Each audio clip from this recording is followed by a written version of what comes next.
Did you know that right now, as you're watching this video, your brain is releasing the same chemicals it would if you were doing cocaine?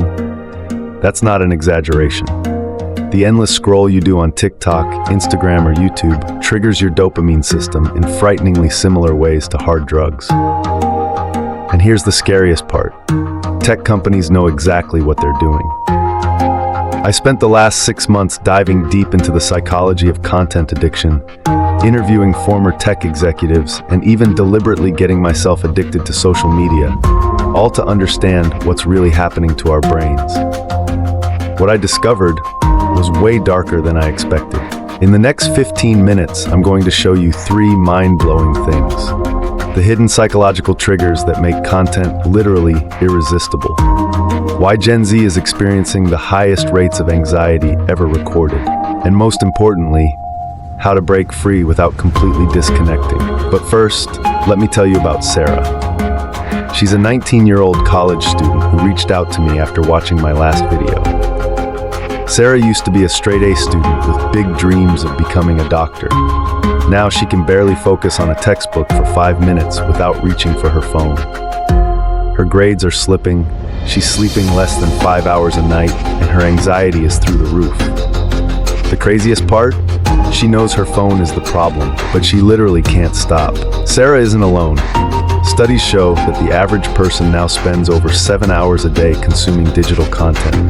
That's more time than most people spend sleeping. But this isn't just about wasted time. It's rewiring our brains in ways that scientists are only beginning to understand.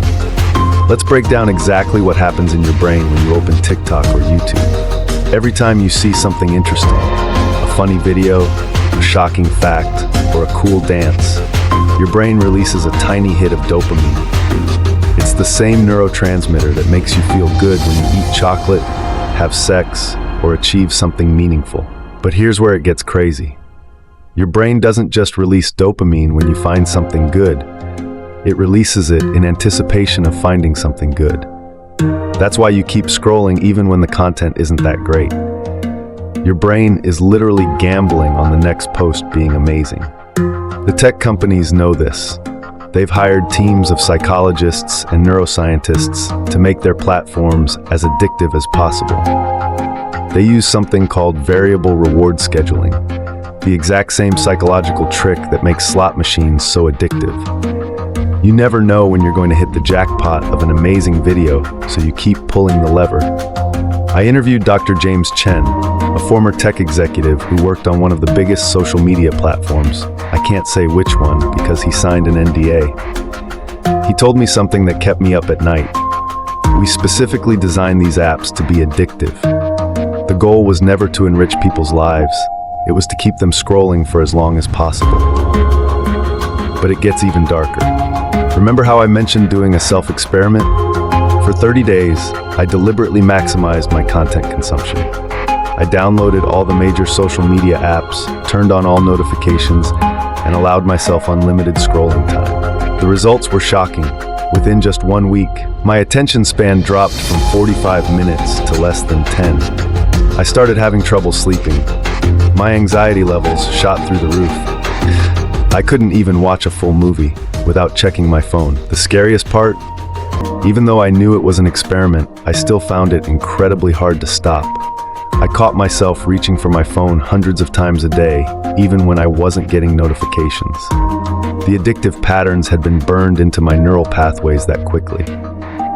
Now, you might be thinking, okay, but what's the real harm? So we spend a lot of time on our phones. Isn't that just the modern world? This is where things get serious.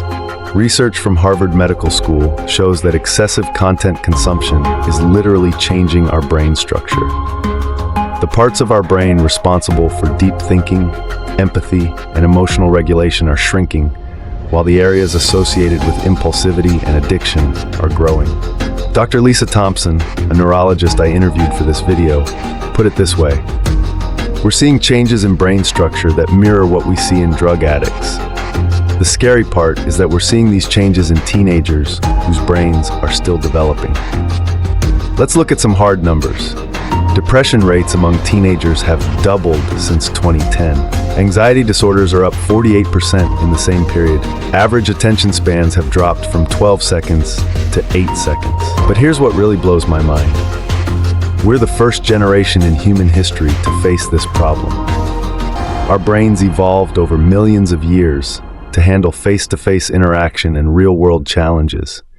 Now we're bombarding them with an endless stream of dopamine triggers that they're not equipped to handle. Think about it this way. If food companies started selling something that was scientifically engineered to be as addictive as cocaine, made people anxious and depressed, and targeted children, we'd be outraged.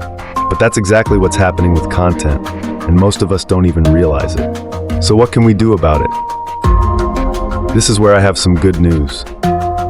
Through my research and experiments, I've discovered several powerful strategies that can help break the addiction without having to become a digital hermit. First, understanding the psychology is crucial. When you know you're being manipulated, it becomes easier to resist. Those notifications, they're designed to trigger your FOMO, fear of missing out.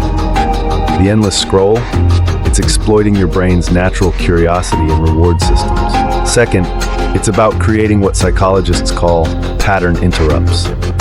Small changes that break the automatic reach for your phone. During my recovery phase, I found that simply putting my phone in another room while working increased my focus time from 10 minutes to over an hour within just 2 weeks. Third, and this is something none of the other videos on this topic talk about, you need to replace the dopamine hits from social media with natural ones. Your brain craves that stimulation, so you need to give it healthier alternatives. Real-world social interaction, physical exercise, learning new skills, creating something instead of just consuming. I worked with Sarah, the student I mentioned earlier, to implement these strategies. Within a month, her screen time was down by 70%, her grades started improving, and most importantly, her anxiety levels dropped dramatically. The future of content addiction is both scary and hopeful. On one hand, tech companies are getting better and better at hooking us. The algorithms are becoming more sophisticated, the content more personalized, and the psychological tricks more refined. But on the other hand, people are waking up to the problem. We're developing better tools and strategies to fight back. And most importantly, we're starting to understand that our relationship with content needs to change. Here's what really keeps me up at night, though. The next generation. Kids who are growing up never knowing a world without these addictive platforms. They're the real test subjects in this massive psychological experiment. That's why I'm working on a comprehensive guide to content addiction recovery, specifically designed for Gen Z. If you want to be notified when it comes out, hit that subscribe button. Remember, understanding the psychology of addiction is the first step to breaking free from it. Your brain might be wired for content addiction, but it can be rewired for focus, creativity, and real connection. Got a content addiction story of your own? Drop it in the comments below.